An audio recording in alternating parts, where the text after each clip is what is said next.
היי, מה קורה? אז עבר שבוע מאז העדכון האחרון שלנו שעשיתי אחרי שטיפסתי בטבע עם עידו, וזה היה אחרי הרבה זמן שלא הייתי בחוץ בטבע, וחבל, באמת חבל. זה אי אפשר פשוט לתאר כמה להיות בחוץ בטבע עוזר לבריאות הנפשית שלי. אני יודע שנעמה גם מרגישה כמוני, ולצערי היא לא איתי היום. זה מאכזב את שנינו שאנחנו לא יוצאים ליותר טיולים, אבל מנסים לעשות כל מה שאפשר ולצאת לטבע כמה שיותר, אפילו אם זה קרוב לבית. כאילו, ראיתם אותי מצלם מפה כמה וכמה פעמים בעדכונים בנחל חילזון. אם אתם רוצים לראות אז אני אשים כאן. תראו את מי פגשתי, צב ארץ ישראלי, לא נציק לו יותר מדי. איזה חמוד. עובדה מעניינת על צבים. כל הצבים יש 13 קוביות על הגב. 1, 2, 3, 4, 5, 6, 7, 8, 9, 10, 11, 12, 13. אם לא יש לו יותר או פחות, זה אומר שהוא מיוחד. אם אתם יכולים לראות, יש את הפסים על הקוביות. זה מראה לנו את הגיל שלו. אז כל פס מראה לנו שנה אחת. וזה נגרם בגלל שבאביב ובקיץ צבים גדלים מהר יותר, יש להם יותר מה לאכול, ובחורף הם גדלים לאט יותר, אז הקצב גדילה של השריון משתנה. ביי צבי, אני אוהב אותך, סליחה שהפרעתי לך. I'm lucky enough שיש לי את האופציה לצאת באמצע היום לטיול עם התיק וזה, או ללכת לטפס. אוקיי, אז יש כמה דברים שאני רוצה לדבר עליהם שקרו בפעמיים האחרונות שהלכתי לטפס עם עידו בטבע. אז עליתי למעלה ורציתי לנקות, וזה היה הפעם הראשונה שעשיתי את זה, ולא תרגלתי את זה לפני זה בקרקע, שזה חמור מאוד, וזה לא בטיחותי בכלל, וזה עליי, כי הייתי להוט ורציתי נורא לעשות את זה. ואז כשהייתי למעלה, קשרתי את הקשר הלא נכון על הרתמה. וכשחזרתי, הגעתי הביתה עם תחושה ממש של חוסר ביטחון במה שעשיתי, וכשספרתי על זה לנעמה, היא הלשינה עליי לרותם אדוונצ'רס. אז הוא מטפס על, כאילו, אני אומר שהוא מטפס על, אני ממש מעריך אותו, והוא סופר סופר סופר בטיחותי, כאילו, בכל ההתנהלות שלו וההוואי שלו. בטיחות זה אחד מהדברים הכי חשובים, אני חושב. אז הוא התקשר אליי מניו זילנד ב-12 בלילה, אחרי שסיפרתי לנעמה מה היה, והיא הלשינה עליי, שזה ממש, כאילו, אני מודה לה מאוד מאוד מאוד על זה.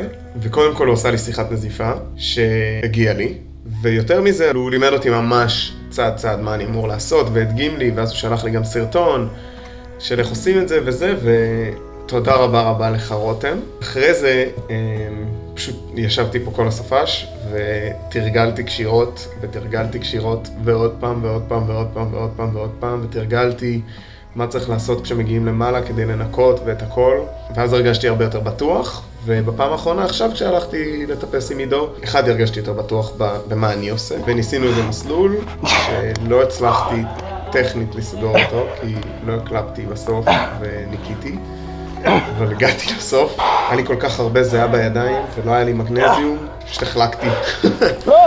אז נפלתי איזה 3 פעמים במסלול הזה, וזה העלה לי עוד יותר את הביטחון, כי עידו תופס אותי, אז אני מרגיש הרבה יותר בטוח בהפתוח שלו. זה הכל.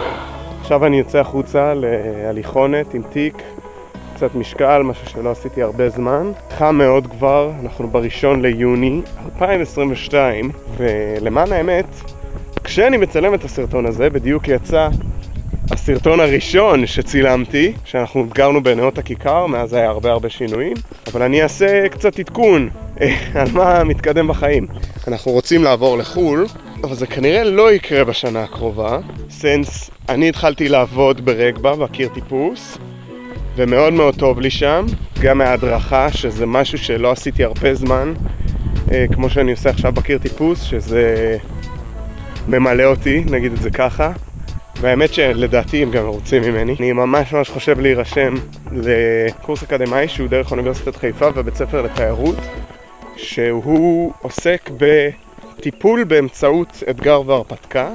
זה נשמע מאוד מאוד מעניין ומאוד קרוב לתחום שבניו זילנד, כשהתחלנו לעשות את הוולוגים, התחלתי לחשוב על לעסוק בו.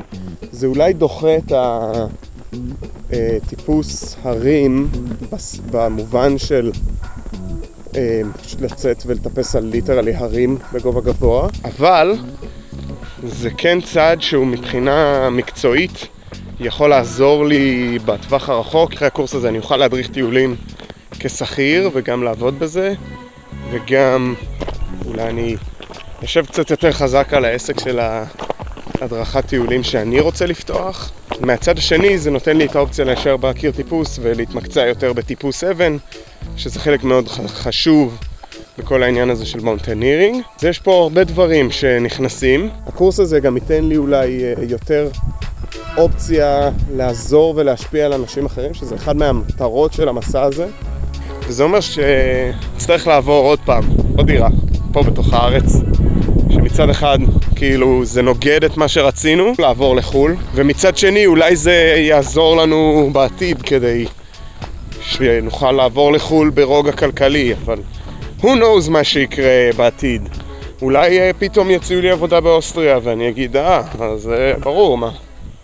כאילו, למה לא? אז עוד סיבה למה יצאתי היום החוצה, זה כדי להמשיך לקרוא ולסכם את הספר שדיברתי עליו בסרטון הראשון. אני קורא אותו כבר הרבה זמן, את הספר הזה, את ה-Training for the New Alpinism.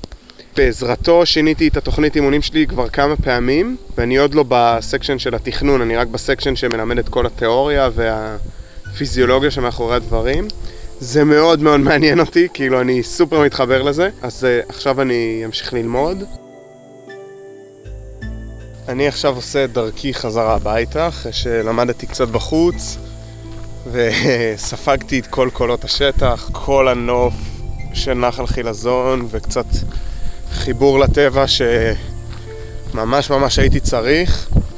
למדתי כמה דברים חדשים מהספר שלא ידעתי על אימוני כוח, למרות שזה אחד הדברים שאני הכי הייתי בהם, כאילו כשהייתי מתעמל זה אחד הדברים שהיו הכי חשובים בתוכנית. אגב, הספר הזה לימד אותי כבר המון דברים שעשיתי לא נכון באימונים שלי בעבר, והסביר לי, גרם לי להבין על כל מיני פציעות שהיו לי. כן, אני עושה דרכי הביתה ובקרוב טיסה לגרמניה, יהיה סרטון מיוחד על הקורס, אני מקווה.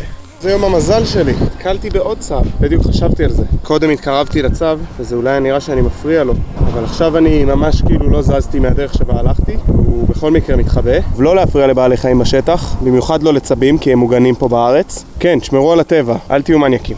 נסיים בזה את הסרטון, אז ניפגש בפעם הבאה.